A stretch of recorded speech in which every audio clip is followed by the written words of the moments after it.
চলুন একটা নতুন ভিডিও সিরিজ শুরু করি। এই যে সামনে বিশাল বড় জলাশয়টি দেখতে পাচ্ছেন, এটি রয়েছে কলকাতা থেকে মাত্র 230 কিলোমিটার দূরে ঝাড়খণ্ড রাজ্যে। বর্ষার সময় আশেপাশের এলাকাগুলো থেকে বৃষ্টির জল এসে জমা হয় এই জলাশয়ে, আর সেই জল আটকে রাখা হয় একটি বিশাল বড় ড্যামের মাধ্যমে। ইদানিং ছোট ছোট পাহাড়ে ঘেরা এই বিশাল বড় জলাশয়টি বাঙালিদের কাছে একটি উইকেন্ড ট্রাভেল ডেস্টিনেশন হয়ে উঠেছে।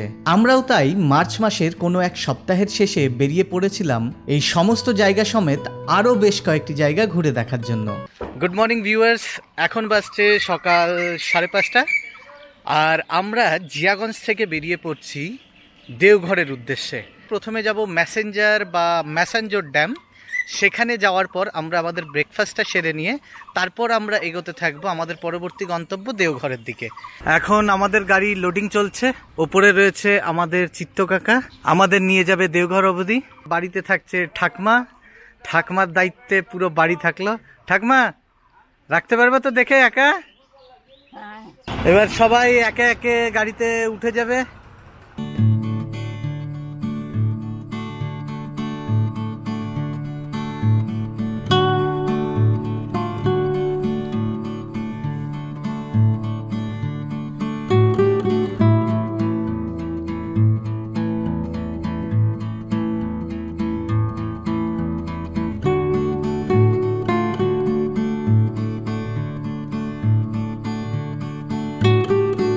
এখন বাজছে সকাল 7:40। কান্দি পার হয়ে আমরা এসে পৌঁছেছি একটা জায়গায়। এখানে আমাদের গাড়িটা একটু দাঁড়িয়েছে।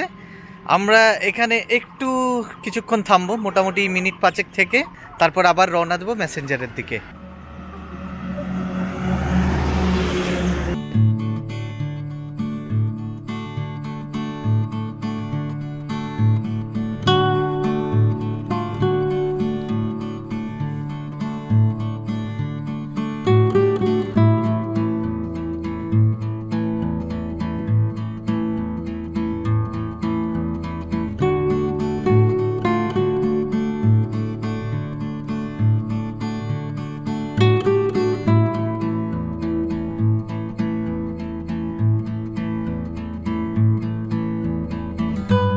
এখন বাজছে 9:50। আমরা এসে পৌঁছলাম ম্যাসেঞ্জার ড্যামের সামনে। আমাদের গাড়িটা এখানে পার্ক করা হয়েছে। বাকি সবাই এখন একটু কিছু খাওয়া দাওয়ার জন্য এই পাশের হোটেলটাতেই গেছে। তো এই মুহূর্তে এখানে ট্যুরিস্টের ভিড় তো সেরম নেই, কারণ অলরেডি মোটামুটি ঠান্ডাটা শেষ হয়ে গরম পড়া স্টার্ট হয়ে গেছে। আর এই দিকটায় মানে ঝাড়খণ্ডে মোটামুটি এই সময়টাতে বেশ গরম পড়তে শুরু করে, তাই ট্যুরিস্টের ভিড় খুব একটা বেশি থাকে না। আর আমাদের ইচ্ছে ছিল আমরা একটু ফাঁকা ফাঁকাতেই ঘুরবো, তাই আমরা এই সময়টাকে চুজ করেছি। 100 টাকা পার্কিং নিচ্ছে। 100 টাকা করে পার্কিং নিচ্ছে, মানে এই ড্যামের সামনে গাড়ি লাগালেই 100 টাকা করে দিতে হবে। আচ্ছা, তাতে কি ওই পার্কিং এর যে জায়গাটা রয়েছে পেছনে, ওখানে গিয়ে পার্কিং করা যাবে তাই তো? আচ্ছা, কিন্তু টিকিটটা এখান থেকেই নিতে হবে পার্কিং এর। কি খাচ্ছ? কি এটা? মুড়ি আর মুড়ি ছোলা আর শশা। ড্যামটার থেকে একটুখানি সামনে এগিয়ে গেলেই রয়েছে একটা ইউথ হোস্টেল। অনলাইনে বুকিং করে এখানে চলে এলে ইউথ হোস্টেলে আপনি আরামসে থাকতে পারবেন। সামনে বোটিং এর ব্যবস্থা রয়েছে। সামনে একজনকে দেখতে পাচ্ছি, একবার গিয়ে জিজ্ঞেস করে নি। দাদা, বোটিং পার হেড কত করে? 100 টাকা করে। কতক্ষণ ঘোরাবেন? একটা রাউন্ড হবে। একটা রাউন্ড মানে কত মিনিট? 2 নম্বর আইল্যান্ড থেকে 100 মিটার পেরিয়ে। আচ্ছা, 2 নম্বর আইল্যান্ড থেকে, তাই তো? 100 টাকা করে। একটা বোটে কজন চাপতে পারবে? 8 জন।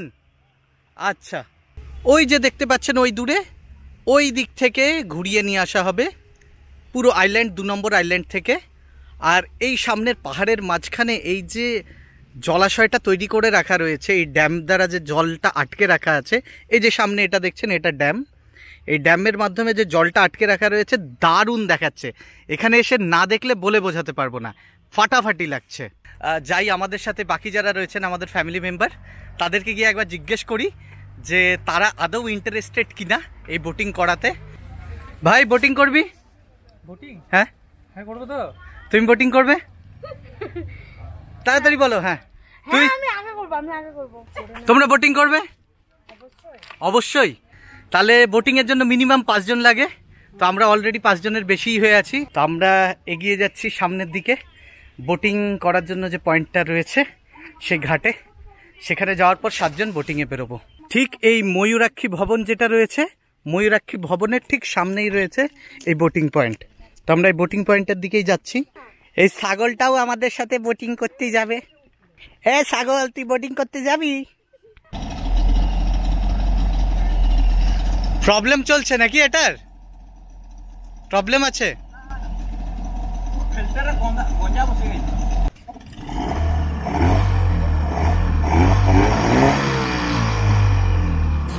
আমরা বোটিং করতে চলে তো এলাম, বাট বোটিংয়ের যে মেশিনটা রয়েছে ওই মেশিনটার একটু রিপেয়ারিংয়ের কাজ চলছে, তাই ইচ্ছে থাকলেও উপায় নেই, আমরা ঠিক চেপে উঠতে পারলাম না বোটিং করার জন্য। খুব আফসোস হচ্ছে বোটিং করার, কিন্তু ওই যে দেখুন এখনও মেশিনটা ঠিক করাই হচ্ছে, তো এই কারণে আর আমরা কেউ চেপে উঠতে পারলাম না। মেশিনটা একা একাই বন্ধ হয়ে যাচ্ছে। আর এই দূরে গিয়ে যদি বন্ধ হয়ে যায়, ওই দূর থেকে যদি ব্যাক আসতে হয়, বিশাল প্রবলেমে পড়ে যাব। কেন হচ্ছে বেকার অনেকক্ষণ টাইম ওয়েস্ট হয়ে যাবে, কারণ আমাদের আবার দেওঘরও যেতে হবে। তো এখানে যদি আমরা বেশিক্ষণ টাইম স্পেন্ড করে ফেলি, খুব প্রবলেম্যাটিক হয়ে যাবে আমাদের দেওঘর যাওয়াটা। তাই বোটিংয়ের প্ল্যানটা অনিচ্ছা সত্ত্বেও আমাদের ক্যান্সেল করতে হচ্ছে। আর এটা হচ্ছে গেট নাম্বার 1, এটা দিয়েই ড্যামের ভেতরে ঢোকা যায়। ঢোকার পর ওই সামনের পাহাড়টাতেও ওঠা যায়, কিন্তু আমরা পাহাড়টাতে উঠবো না, কারণ আমাদেরকে আবার এগিয়ে যেতে হবে সামনের দিকে, মানে এখান থেকে দেওঘরের দিকে। তাই সামনে যাব, আমরা ড্যামটা পার করে যাব, কিন্তু তারপর আবার ব্যাক চলে আসব। তো চলুন এবার এই ড্যামটার ব্যাপারে কিছু তথ্য জেনে নিই। এটা 1955 সালে তৈরি হয়েছিল, আর এটার ক্যাপাসিটি হচ্ছে 5 লাখ একর ফিট, আর এখানে হাইড্রো ইলেকট্রিসিটি তৈরি হয় 4 মেগাওয়াট। এবার আমরা ঢুকে গেছি মেসেঞ্জার ড্যামের ভেতরে, 1 নম্বর গেট যেটা রয়েছে সেটা দিয়ে। এই ড্যামের ভেতরে ঢোকার পর সামনে হেঁটে যাওয়ার রাস্তা রয়েছে, যেটা দিয়ে আমি হেঁটে যাচ্ছি, আর আমার সাথে আমার বাকি ফ্যামিলি মেম্বাররাও হেঁটে যাচ্ছে। এই যে সামনে যেটা দেখতে পাচ্ছেন পুরো রাস্তাটা, এটাই হচ্ছে ড্যাম। ড্যামের অ্যাকচুয়ালি ওপরে রয়েছি আমরা। এই যে এইদিকে যে জলাশয়টা দেখতে পাচ্ছেন, এই যে জলগুলো এই ড্যামটা দিয়েই, এই যে ড্যামটা তৈরি রয়েছে, এই ড্যামটাতেই জলটা আটকে রাখা রয়েছে।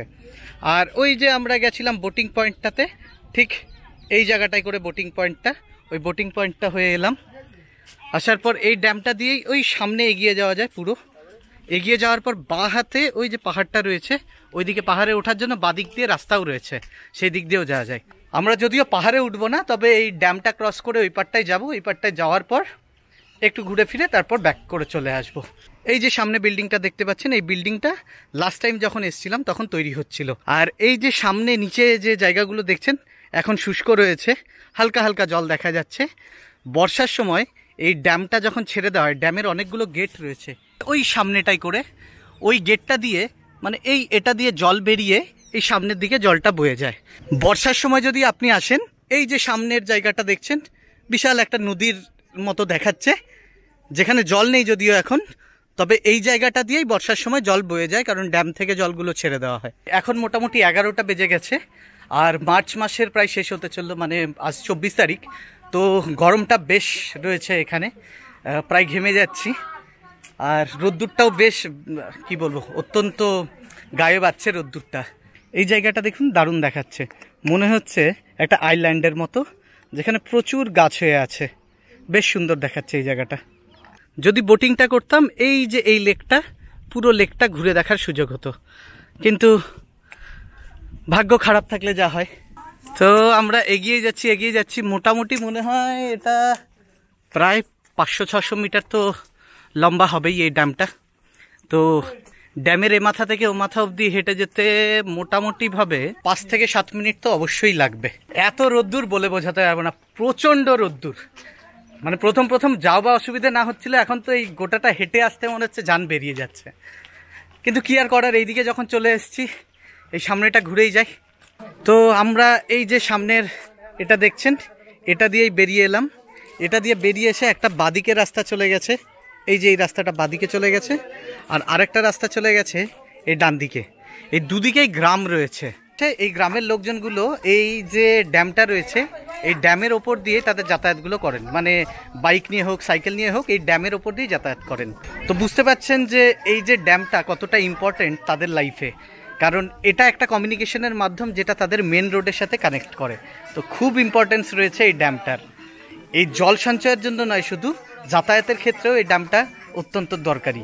এখানেও রয়েছে বেশ কিছু দোকান যেখান থেকে আপনি কোল্ড ড্রিঙ্কস, চিপস বা অন্যান্য বিভিন্ন ধরনের খাবার কিনে খেতে পারেন। আচ্ছা, ফ্রিজও আছে দেখছি কিছু কিছু দোকানে। আগের বার যখন এসেছিলাম তখন ইলেকট্রিসিটির বন্দোবস্ত এখানে ছিল না, তবে এবার ইলেকট্রিসিটি রয়েছে দেখছি। ওই সামনেটাই করে একটা ফটো তোলার জায়গা তৈরি করা রয়েছে। এই যে সামনের যে জায়গাটা রয়েছে, এখানকার যারা লোকাল রয়েছেন তারা এখানে ছবি তোলানোর জন্য এই জায়গাটার বন্দোবস্ত করেছেন। এখানে বসে ছবি তোলা যায়, আর ভিউটা অসাধারণ আছে এখান থেকে ছবি তুললে। ড্যামে আসার পর আমার একজনের সাথে পরিচয় হয়েছে। এই যে আমার পাশে দেখছেন এই দাদা, এই দাদার নাম হচ্ছে সরেন। এই দাদা এখানে ফটোগ্রাফি করেন। তো সরেন দা ফটোগ্রাফি করেন। আচ্ছা, এবার যেটা ব্যাপার, খুব ইন্টারেস্টিং একটা ফ্যাক্ট, যারা চান শহরের বাইরে এই মেসেঞ্জারের কাছাকাছি এসে টেন্ট লাগিয়ে থাকতে চান, তারা ওনার সাথে যোগাযোগ করতে পারেন। দেখুন, ওনার ফাইন্যান্সিয়াল পরিস্থিতি সেরকম নেই যে উনি নিজে টেন্ট লাগিয়ে দিতে পারবেন, কিন্তু আপনি যদি টেন্ট নিয়ে আসেন তাহলে কোথায় লাগালে সেফ, যেমন ধরে নিন সাপ টাপের অনেক থাকে, একটা ভয় থাকে, অনেকের জন্তু জানোয়ারেরও ভয় থাকে, সেই ক্ষেত্রে কোথায় টেন্টটা লাগালে সুবিধা হবে, এছাড়া বাজার হাট কোথায় গেলে কি পাওয়া যাবে না পাওয়া যাবে, উনি সমস্ত হেল্প করে দেবেন। বিনিময়ে উনি একটা সামান্য কিছু চার্জ করবেন, সেটা যদি ওনাকে দিয়ে দেন উনি হ্যাপি। এমনকি আশেপাশের যে গ্রামগুলো আছে সেগুলো উনি ঘুরিয়ে দেখাতে পারবেন আপনাদেরকে। এছাড়া তো ফটোগ্রাফি তো রয়েছেই। তো সেই ক্ষেত্রে এই দাদার সাথে যোগাযোগ করতে পারেন, সরেনদা। তো সরেনদা, তোমার মোবাইল নাম্বারটা একটু বলে দেবে? 99051354। দেখুন, ওই যে ওপরটাতে যে পাহাড়টা রয়েছে, পাহাড়ের যে পাথরগুলো, আমি জানি না দেখা যাচ্ছে কিনা, পাহাড়ের যে পাথরগুলো রয়েছে এমনভাবে ফরমেশন দেখে মনে হচ্ছে কেউ পাথরগুলো সাজিয়ে রেখেছে, কিন্তু আসলে সাজানো না, এটা ন্যাচারালি এইভাবে তৈরি হয়েছে। পাহাড়টা দেখতে বেশ সুন্দর লাগে।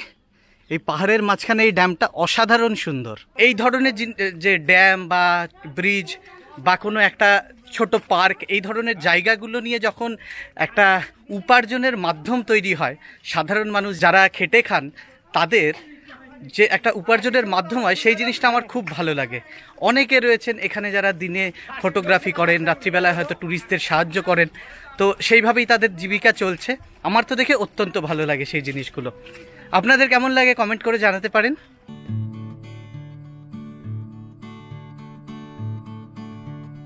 মোটামুটিভাবে আমাদের এই মেসেঞ্জার ড্যাম ভ্রমণ সমাপ্ত হলো। যেহেতু আমাদের দেওঘর যাওয়ার প্ল্যান আগে থেকেই তৈরি ছিল, তাই এখানে আর সময় না কাটিয়ে আমরা রওনা দিলাম আমাদের পরবর্তী গন্তব্য দেওঘরের দিকে।